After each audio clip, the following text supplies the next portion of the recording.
Army में जाना बहुत से बच्चों का जो है वो सपना होता है और उसके लिए अलग अलग जो है वो एग्जाम्स होती है, जैसे कि एनडीए हो गया, सीडीएस हो गया, एसएसबी हो गया।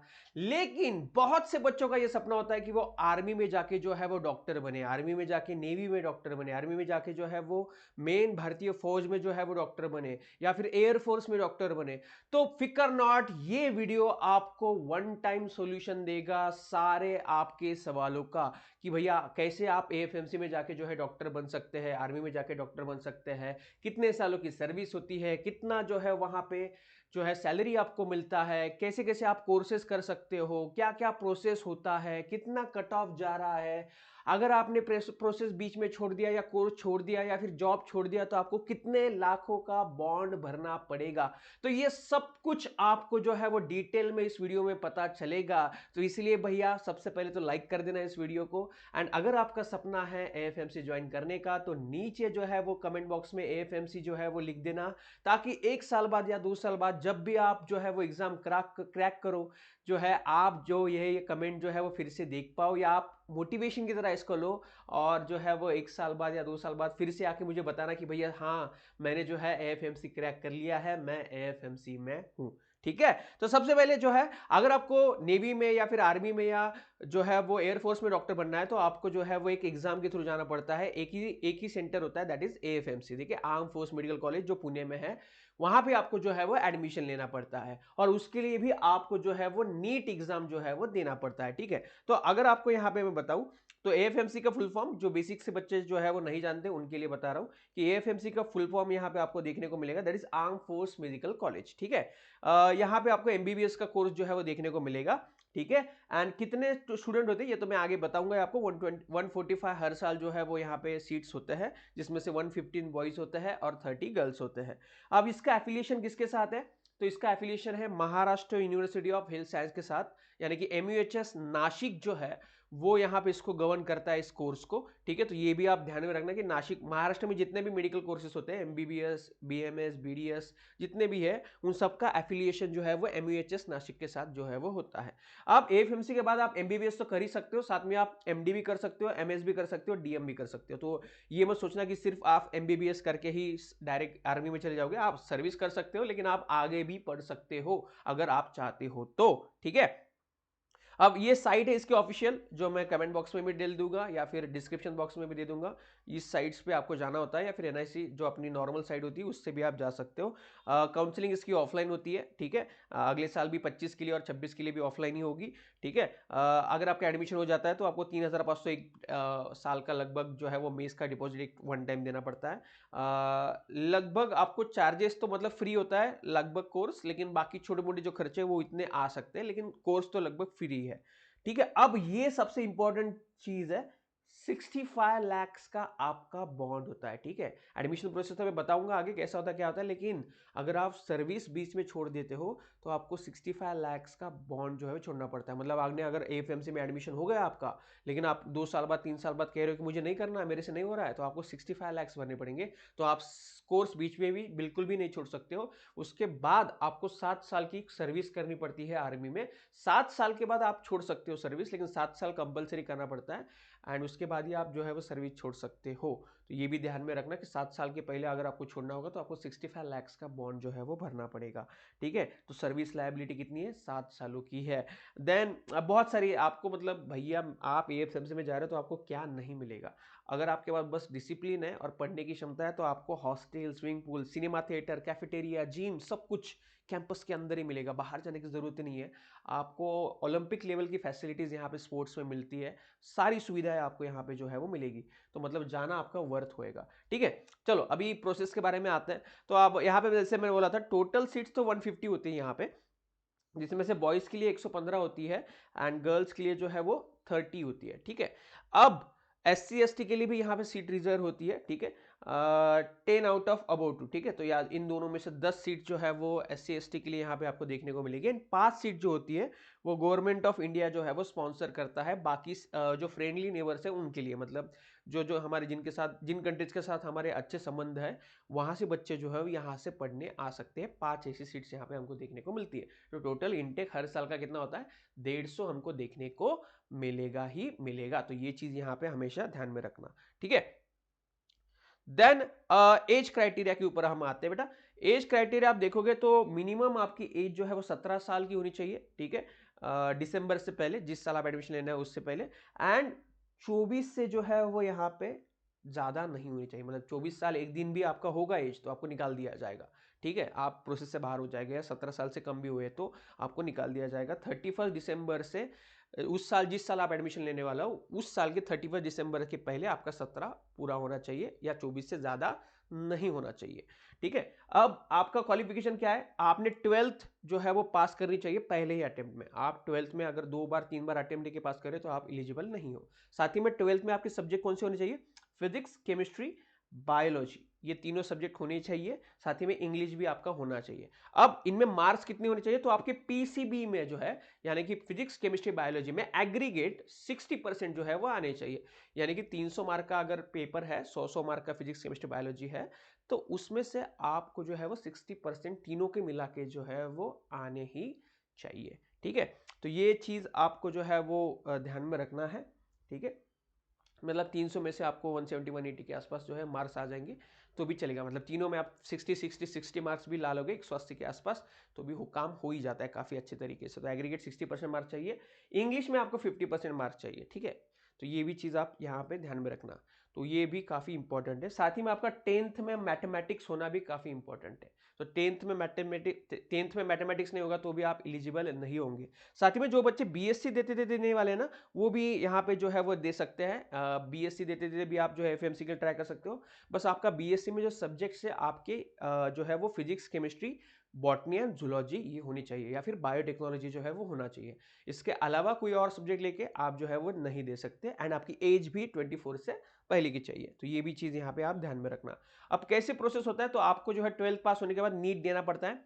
नीट में, ठीक है, फिर आपका नीट के मार्क्स आ जाएंगे। नीट के मार्क्स आने के बाद आपकी जो ऑल इंडिया काउंसलिंग होती है, जो एमसीसी कंडक्ट करता है, उसमें आपको रजिस्टर करना पड़ेगा एएफएमसी के लिए। वहां पे ऑप्शन आता है कि आपको एम्स के लिए जाना है, एएफएमसी के लिए जाना है, तो आपको वहां पे ऑप्ट आउट करना है कि जी हाँ मुझे एएफएमसी की भी काउंसलिंग करनी है। जब आप बोलते हो कि आपको एएफएमसी की काउंसलिंग करनी है तो वहां पे आपको कुछ नॉमिनल फीस देनी पड़ती है, 5,000 के आसपास वो आपको एक्स्ट्रा देनी पड़ती है। चलो आप वो दे देंगे, ठीक है। उसके बाद क्या होता है कि एएफएमसी हर साल 1880 बच्चों को बुलाता है, ठीक है। इस बार जो है वो मतलब ज्यादा भी बुला सकते, कम भी बुला सकते उनके हिसाब से। मतलब अभी जो है जितने ज्यादा बुला सकते उतने ज्यादा वो बुला रहे हैं, क्योंकि उसका रीजन मैं आगे बताऊंगा आपको, ठीक है। उसमें से 1490 जो है वो बॉयज होते हैं और 390 जो है वो गर्ल्स होती है। मतलब जिन जिन बच्चों ने ऑप्ट आउट किया है उसमें से एक कट ऑफ फिक्स होता है कि यहाँ पे इतने बच्चे हम लेंगे, इन बच्चों को बुला लो।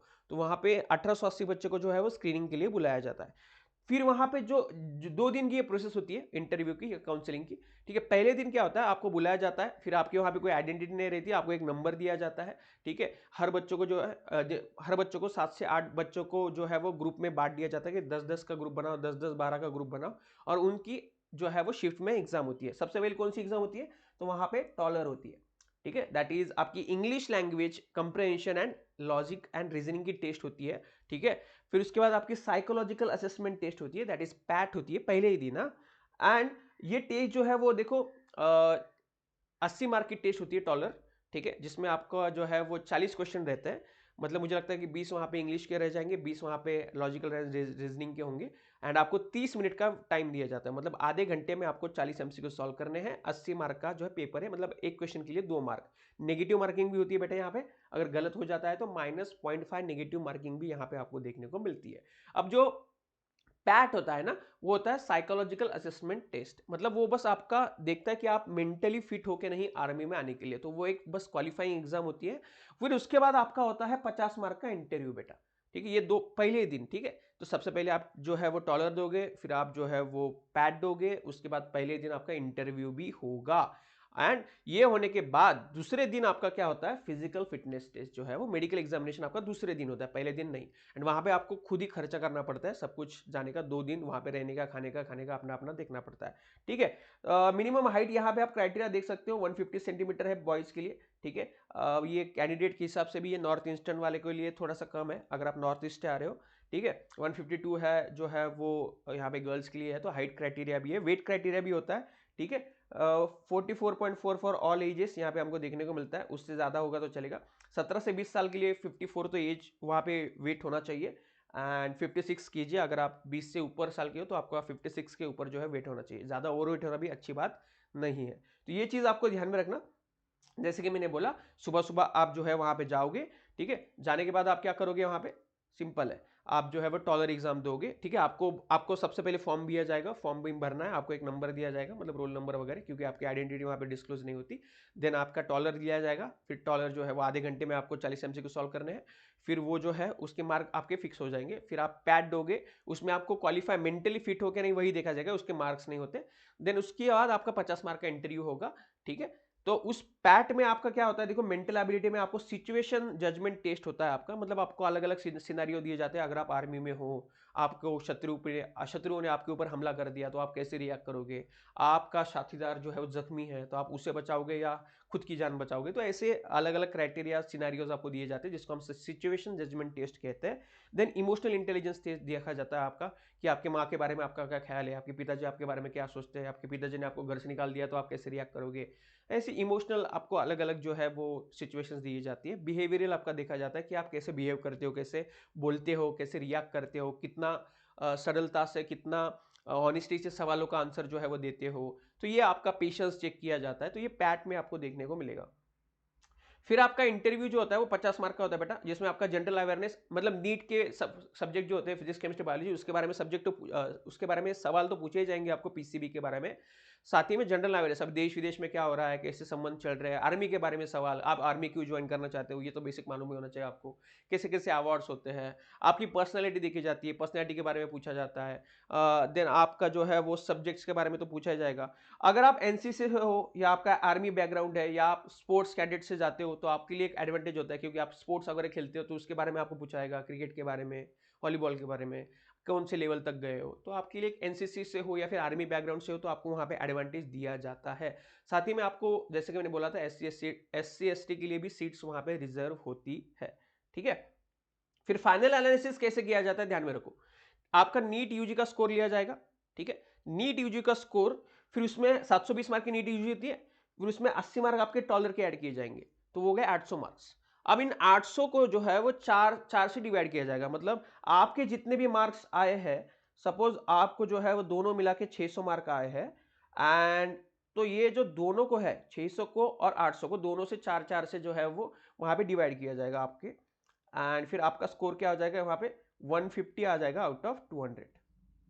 ठीक है, 150 आ जाएगा आपका 200। अब इस 150 में आपके इंटरव्यू के जितने भी मार्क्स हैं वो ऐड किए जाएंगे। सपोज इंटरव्यू में आपको 30 मिले तो वहां पे कितना स्कोर हो गया आपका, आपका स्कोर फिर हो जाता है टोटल ओवरऑल हम बात करें तो 180 out of 280, 180 out of 250 sorry.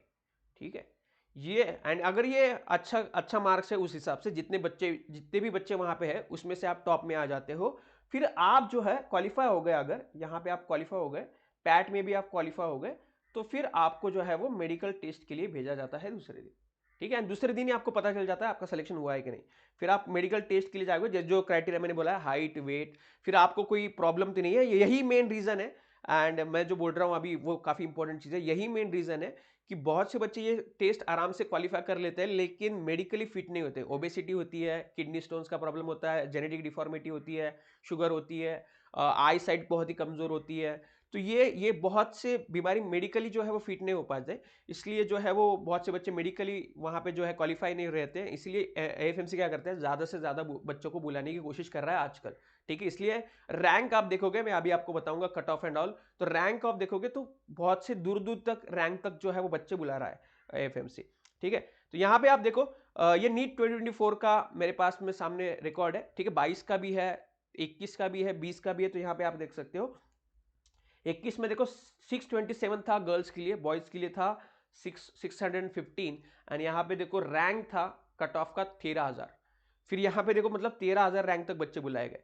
22 में 641 था, 616 था, 14,000 तक बुलाए गए। 23 में 648 था बॉयज के लिए, 622 था, रैंक यहाँ पे 17,000 जो है दिखाए गए। यहाँ पे पहली बार ऐसा हो रहा है कि गर्ल्स का कट ऑफ हाई जा रहा है कंपेयर टू द बॉयज, ठीक है। एंड मतलब मेडिकल में तो जाता ही है गर्ल्स का कट ऑफ हाई, क्योंकि बच्चे पढ़ते ही है, मतलब बच्चे अब ज्यादा पढ़ती है कंपेयर टू द लड़के, सिंसियर ज्यादा होती है कंपेयर टू द लड़के, सारी नहीं बट मोस्ट ऑफ द लड़कियां सिंसियर होती है, दैट्स वाई।